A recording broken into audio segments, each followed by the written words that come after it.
Nigerian legislators have unanimously agreed to dispense with half of their 600,000 naira monthly salaries for a period of 6 months. That would mean the retention of about 648 million by the executive to address food inflation in the country. It can be reasonably argued that this move marks a positive response of the ruling class to the misery of Nigerians. The costs of essential staples such as rice, yam, tomatoes, pepper, bread, just to mention a few, are rising at a geometric progression. Transportation fares are increasing with the speed of light. Food and movement are fundamental to the overall living standard of citizens. While food is a requisite for the most important human right, which is right to life, movement exists to make the right very, very meaningful. By implication, the white, blue, and pink collar workers are painfully eking out their salaries to have 1 or 2 square meals, as huge parts of their expenditure are swallowed up by irritating transport fares. The action of the lawmakers could therefore be appreciated. However, Nigerians would want to see much more effort on the part of the government. 100% result may not be feasible or practical, but Nigerians would want to see 100% action by the government. Nigerians would want to observe this action percolate across the whole federal, state, and even local governments. Nigerians would like to see the government prune out unnecessary expenses that inflate the allowances of legislators as well as the executives. Nigerians would want to see the lawmakers' retained salary properly reallocated to immediately address this hunger, this poverty currently being experienced by Nigerians. Nigerians are impatient to see the cost of fuel come down to the barest minimum, as this commodity is the sole instigator of high prices of goods and services currently being witnessed. Until all these initiatives are genuinely implemented in a non-farcical fashion, the political class are still entrapped in the loss of public trust.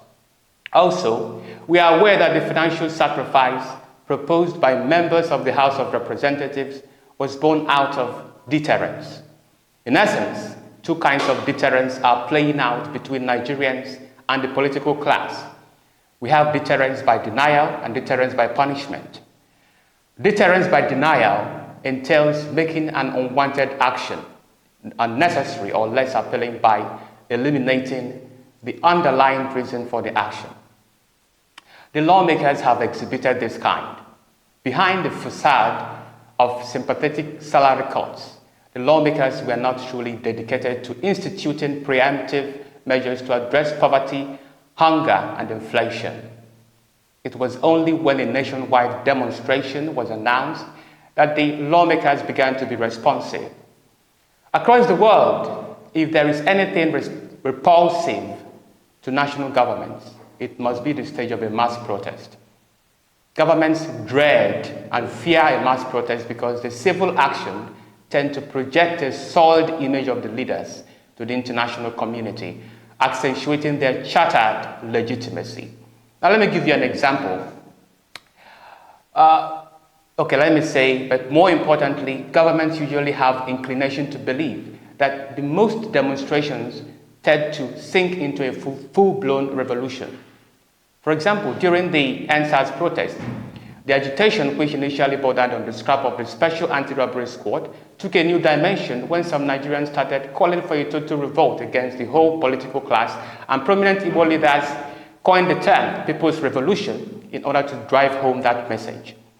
Besides, if the NSAS, as devastating as it was sparked by police brutality that affected a relatively small number of Nigerians, imagine what a scale and character of protest the current hunger would generate. It was this hunch that propelled the lawmakers into cutting their salaries. In the spirit of deterrence by denial, the lawmakers tried to defuse the situation and prevent the protests from happening, or at least reduce the intensity by removing 2 key points of contention, that is, the food inflation and perceived high salaries for lawmakers.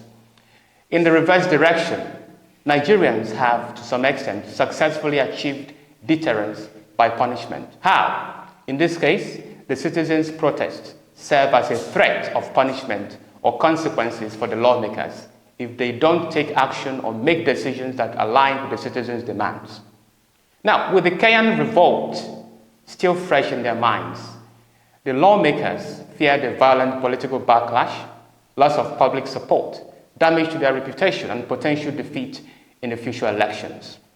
At least, we give thumbs up to the legislators for displaying a positive response towards the threat of protest instead of issuing counter threats of forcible repression. But Nigerians ask that this move be consistent until the costs of basic food and services are significantly minimal. If Nigerians do not, I repeat, if they do not see attractive changes after 6 months or do not see the government judiciously apply the retained salaries to end hunger and inflation, it means that the threats of mass insurrection will be sustained. It is said, to be forewarned is to be forearmed.